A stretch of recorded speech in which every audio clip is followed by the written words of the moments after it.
हो गया है भारत की बात का और आपके साथ हाजिर हूं मैं शोभना यादव। देश का रेगिस्तान कहे जाने वाला राजस्थान जो हर साल पानी के भीषण संकट से गुजरता है, जहां नहरों पर गर्मी के दिनों में पुलिस को पहरा देना पड़ता है।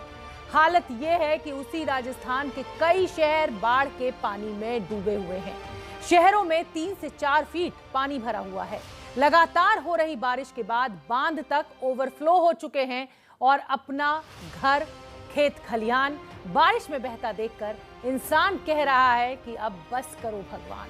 और इस तबाही के पीछे है 960 किलोमीटर तक बहने वाली वो चंबल नदी, जिसके पानी ने मध्य प्रदेश से राजस्थान तक दंगल मचा रखा है।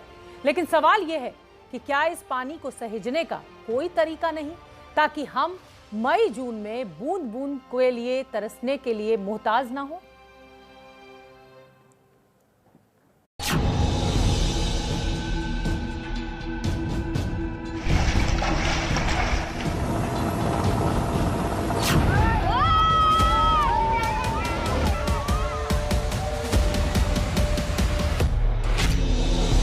देखो इसने इसे भरी धार में इसको रोकते ही पर ये नहीं माना। देखिए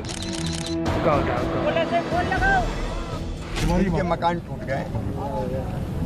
उनका मकान जैसे प्रधानमंत्री आवास योजना में राशि लेके बनवाते वो मकान बनवाएंगे सर्वे करके। कोई अधिकारी नहीं आया सर। खाना वाना दिया? कुछ नहीं दिया 3-4 दिन से। पुलिया टूटने के कारण आज इधर 16, 17, 20 गाँव संपर्क टूट चुका है। ध्यान से देख लीजिए, ये वही राजस्थान है जो पानी के भीषण संकट के लिए सुर्खियों में रहता है। ये वही राजस्थान है जहां नहरों के पानी पर पहरा बिठा दिया जाता है।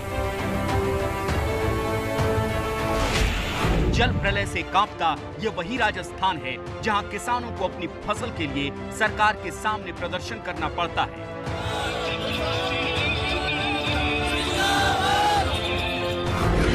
लेकिन मॉनसून में हो रही बारिश ने राजस्थान की कहानी बदल कर रख दी। सबसे पहले राजस्थान के बारां की तस्वीर देखिए, जहां नदी के उफान में एक युवक बहता जा रहा है और एक कांस्टेबल उफनती नदी में युवक की जान बचाने के लिए छलांग लगा चुका है। 1 किलोमीटर तक दोनों ही नदी के इस तेज बहाव के साथ बहते रहे। लोगों की सांस अटक गई, धड़कनें बढ़ गई, लेकिन कांस्टेबल सुनील की जांबाजी ने युवक की जान बचा ली।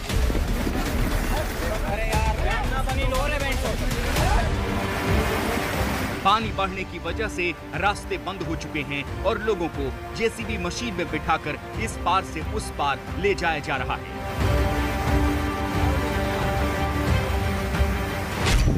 लगातार हो रही बारिश के बाद बारां डूबा हुआ है। 30 जुलाई से शुरू हुई बारिश का सिलसिला रुकने का नाम नहीं ले रहा। मूसलाधार बारिश के बाद से चंबल नदी रौद्र रूप धारण कर चुकी है। नतीजा ये कि राजस्थान के बारां के गांव टापू बन गए।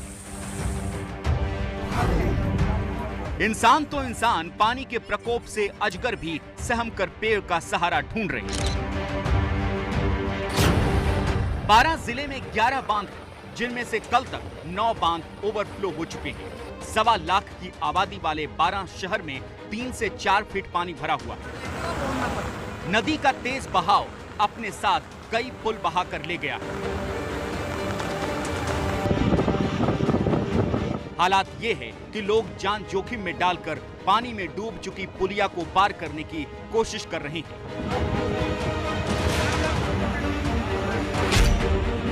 पानी का तेज बहाव है और एक रस्सी के सहारे नदी को चुनौती दी जा रही है। अगर हाथ छूटा तो पानी कहां बहा ले जाएगा कोई नहीं जानता। कंधे पर सामान बांधकर एक के बाद एक कई लोग इसी तरह जान का रिस्क लेकर मौत की रस्सी के सहारे किनारे तक पहुंचने की कोशिश करते रहे। कुछ लोग बिना रस्सी के भी नदी को पार करने की जरूरत करते दिखे और इन लोगों को रोकने वाला भी वहां कोई मौजूद नहीं था। नदी में उफान ऐसा है कि घरों के भीतर पानी घुस चुका है। 100 से ज्यादा गांव और कस्बों का संपर्क टूट चुका है। बाढ़ में फंसे लोगों को बचाने के लिए एसडीआरएफ की 3 और एनडीआरएफ की 1 टीम बारां में मौजूद है।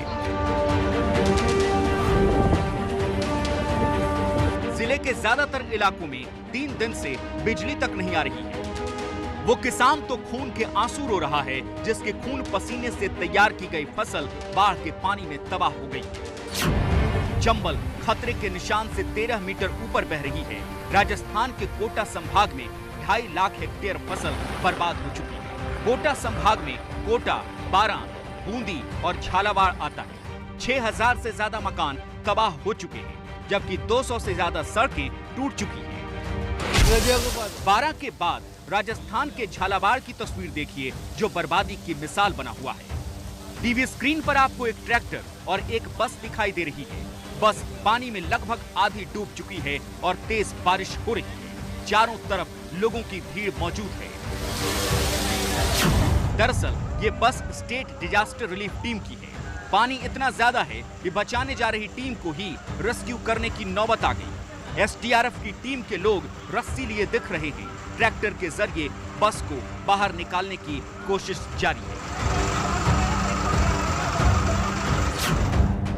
पूरा झालावाड़ मानो डूबा हुआ है। इस तस्वीर को देखिए। भारी बारिश और बाढ़ में जैसे जो जहां था वहीं थम गया। जिंदगी की रफ्तार पर ब्रेक लग गई है और गाड़ी में जलती हुई ये लाइट बता रही है कि पहले ऐसा नहीं था। शायद ही कोई मोहल्ला हो जो बाढ़ में डूबा न दिखे। घरों के भीतर पानी घुस चुका है। लोग कमर तक पानी में डूबकर इस बाढ़ से संघर्ष कर रहे हैं। राजस्थान के बूंदी में 3 लोग जान जोखिम में डालकर पानी पार करने की कोशिश कर रहे थे, लेकिन वो बह गए। गनीमत रही कि तीनों को बचा लिया गया।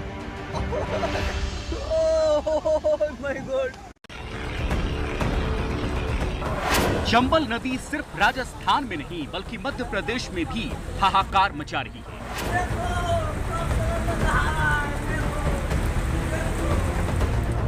पीट पीट कर बारिश होना किसे कहते हैं, ये बताने वाली तस्वीरें मध्य प्रदेश के राजगढ़ से आई हैं। ईंट के भट्ठों से लेकर मंदिर मकान सब डूबा हुआ है। 4 दिन की भारी बारिश के बाद राजगढ़ की गाढ़ गंगा नदी उफान पर है। नदी पर बना छोटा पुल पहले ही डूब चुका है और बड़े पुल तक पानी पहुंचने में 3 मीटर का फासला बाकी रह गया है। मध्य प्रदेश के गुना में भारी बारिश के बाद आम रास्ते लोगों के लिए बंद हो गए हैं। गुना शहर में पुल डूब चुका है। बंद हो गई यार, वह गाड़ी बंद हो गई। और ये युवक पानी के बीच से होते हुए उस पार जाने की कोशिश कर रहा है। वीडियो जूम कर ले, अरे जूम कर ले गाँव, अरे जूम कर लो। लोग चिल्ला चिल्ला कर उसे ऐसा करने से मना कर रहे हैं। तस्वीरों में युवक का संतुलन भी बिगड़ता हुआ दिख रहा है।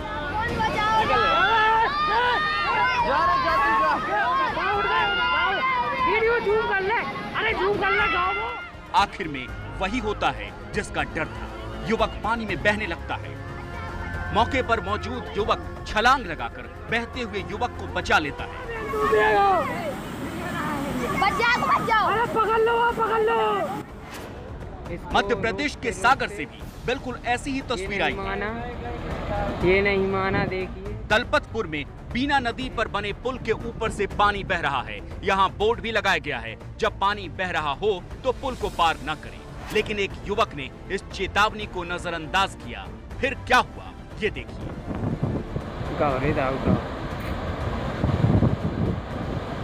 जब ये शख्स पुल को पार कर रहा था, तब कई लोगों ने उसे रोका, लेकिन वो रुका नहीं। पानी की रफ्तार के आगे वो टिक नहीं पाया। किसी तरह पुल की रेलिंग उसकी पकड़ में आ गई। काफी देर तक वो रेलिंग में अटका रहा। पुलिस से फोन लगा, पुलिस से। थोड़ी देर बाद जब युवक के लिए रेलिंग पकड़े रहना भारी पड़ गया तो वो बह गया। अरे वो कहाँ था? पुलिस से फोन लगा दो। नदी में बहे इस युवक की जान बची या नहीं, इसकी जानकारी नहीं मिल पाई है। चंबल नदी खतरे के निशान के ऊपर बह रही है और एमपी के भिंड में भी कोहराम मचा रही है। जिनके मकान टूट गए उनका मकान जैसे प्रधानमंत्री आवास योजना में राशि लेके बनवाते वो मकान बनवाएंगे सर्वे करके। नंबर 2, घर में अगर गेहूं, अनाज, कपड़ा, बर्तन, भांडे वो खराब हो गए हैं, उसका सर्वे करके उसकी राहत की भी राशि देंगे।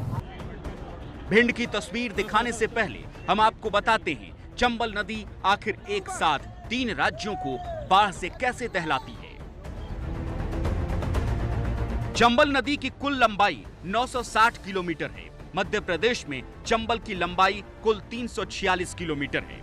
राजस्थान में 225 किलोमीटर के इलाके में नदी बहती है, जबकि उत्तर प्रदेश में 32 किलोमीटर तक। अब देखिए मध्य प्रदेश के भिंड की कहानी, जहां बांध से पानी छोड़े जाने के बाद करीब 125 गांव बाढ़ की चपेट में आ चुके हैं। हालात कितने ज्यादा खराब हैं, ये बताने और दिखाने के लिए एबीपी न्यूज संवाददाता ज्ञानेंद्र तिवारी मध्य प्रदेश में भिंड जिले के भरौली खुर्द गांव में मौजूद थे।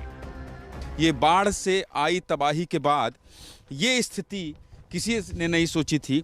इनके पैर में रॉड लगा हुआ है, इनका पैर टूटा हुआ था। बड़े आदमी हैं, जो लोग बड़े आदमी हैं जिनके जान पहचान है, उनके यहाँ तक आते हैं डॉक्टर, न मंत्री, जो कुछ हैं सभी मंत्री के वे भतीजे, सभी लोग जहाँ जिसकी पहुँच है ऊंची उसके पास जाते हैं। बाढ़ में पूरा गांव तबाह हो चुका है। जो जितना सामान बचा पाया वो ट्रैक्टर, ट्रक और ट्रॉलियों में लेकर निकल गया और अब बरसाती टांग कर इन ट्रैक्टरों को अपना आशियाना बना लिया है। ये देखिए, ये कुर्सी रखी हुई है। इस कुर्सी को इसलिए रखा गया है कि इस घर में ये ट्रक जो है इसमें चढ़ा जा सके। मैं भी कोशिश करता हूँ इसमें चढ़ने की और आपको दिखाता हूँ कि लोग कैसे रह रहे हैं। दुर्गेश आइए जरा। घर का चूल्हा भी इसी ट्रक में है और रहना भी यही है। खाने के बाद जो बर्तन जूठे होते हैं उनको धोना भी यही है। यही इनके रहने का ठिकाना है पिछले कितने दिनों से? 4 दिन से। 4 दिन से। और छोटा सा बच्चा देखिए, ये भी यही है। और खाने के लिए क्या है वो सब कुछ दिखाऊंगा मैं। दुर्गेश इधर आइए। देखिए, ये यहीं पर इन्होंने रसोई बना ली है और यहीं पर इस ट्रक के अंदर ही, वहीं से दिखाइए, इस ट्रक के अंदर ही ये गैस है और ये चूल्हा है और ये कुछ पूड़ी रखी हुई है जिसको खाने के लिए इन्होंने बनाया है। जो राशन पानी बच गया है उसे बचाकर इस ट्रक के अंदर, और ये जो पन्नी या पॉलीथीन, तिरपाल कहते हैं इसको, ये जो देख रहे हैं, इसी के सहारे ये पानी से खुद को बचाने की कोशिश कर। तो घर है कि बह गया? नहीं, घर तो है। घर है? हाँ। पानी भरा है वहाँ? पानी भरा है। हाँ, पानी में तो भरा है, निकल। जिंदगी बहुत मुश्किल हो चुकी है। बच्चे, बुजुर्ग, महिलाएं सब सड़क पर सो रही हैं। 100 साल की उम्र में भी काले टेंट के नीचे एक बुजुर्ग महिला मौजूद है। पैर में रॉड लगी हुई है। कि इनकी उम्र 100 साल है, करीब 100 साल है। इनको पकड़कर बैठना पड़ रहा है। ये कुछ बोल नहीं सकती हैं। और अब बारिश तो नहीं है, लेकिन इस ट्रैक्टर में जिस तरह से ये पॉलीथीन लगाकर, ये काली पॉलीथीन लगाकर, काली पॉलीथीन के नीचे ही इनका आशियाना है, ऐसे ही ये रहने के लिए मजबूर हैं। पिछले 3-4 दिनों से ये लोग रह रहे हैं और यही खाना बन रहा है। ये देखिए, ट्रैक्टर के नीचे ही ये मिर्च, प्याज और आलू सब कुछ कटा हुआ है। कितने दिन से ऐसे खाना बना रही हैं हम? 4 दिन से बना रहे हैं। 4 दिन से। तो अब बारिश तो नहीं हुई 4 दिन से? भाई ये बारिश हुई है, परसों बारिश हुई थी, परसों बारिश हुई थी। कैसे बन रहा था खाना? बस ऐसे बना रहे थे। और ये देखिए, इसको दिखाइए, ये इसकी कीमत वो नहीं जान सकता है जो एसी चेम्बर में बैठा है। और वो भी नहीं, ये रोटी है, देखिए ये रोटी इन्होंने बचा। ये कब की रोटी है? कल की रोटी है। कल को भी फेंका नहीं आप? नहीं फेंक, क्या करेंगे फेंक? अन्न फेंका लो या तो क्या खाएंगे? खाने के लिए रखे हैं, सब्जी बन जाएगी उसी से खा लेंगे। और इसलिए मैं कहता हूं कि जब इस तरह की त्रासदी आई हो तो सबसे पहले इनकी सुध लेने के लिए लोगों को यहाँ पहुँचना चाहिए। कई किलोमीटर तक लोग इसी तरह सड़क पर रहने को मजबूर हैं। बीजेपी सांसद संध्या राय इलाके में लोगों से मिलने पहुंची तो एबीपी न्यूज संवाददाता ज्ञानेंद्र तिवारी ने उन्हें रोककर उनसे सवाल किए। जब आप रास्ते में आ रही थी तो आपको बहुत सारे ट्रैक्टर दिखे होंगे, ट्रक दिखे होंगे, उसमें कौन लोग दिखे? बिल्कुल उनमें गांव के परिवार लोग हैं और अपना उन्होंने एक तरह से अपने को बचाते हुए सब अपना जो भी ले जा पाए हैं सब परिवार सहित बैठे हुए हैं। अभी मैं उनसे मिलूंगी जाकर, अभी मैं सीधी मैम आपको पता है वहाँ 4 दिन से उनको कोई खाना भी नहीं दे रहा है। एक दिन प्रशासन के लोग आए थे, उसके अलावा खाना गाँव के लोग खिला रहे हैं, ये आपको उन्होंने बताया? नहीं, मैं उनसे अभी मिली नहीं हूँ, लेकिन यहाँ से जाके उनसे मैं बातचीत करती हूँ। कुछ ऐसे बुजुर्ग हैं जिनके पैर में रॉड डला हुआ है, कोई डॉक्टर उनको देखने वाला नहीं है।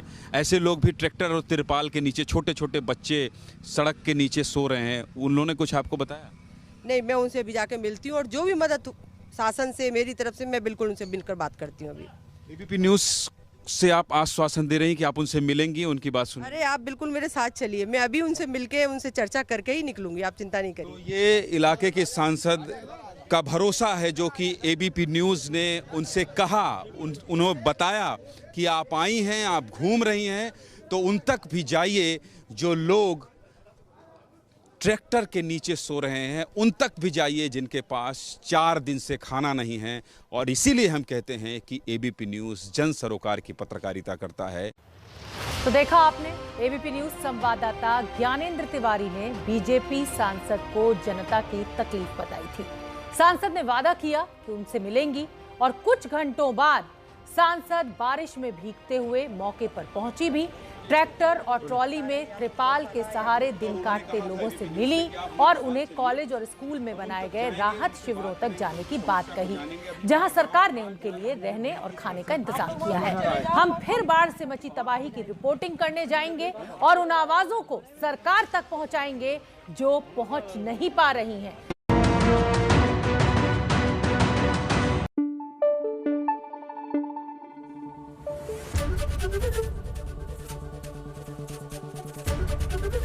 एबीपी न्यूज़ आपको रखे आगे।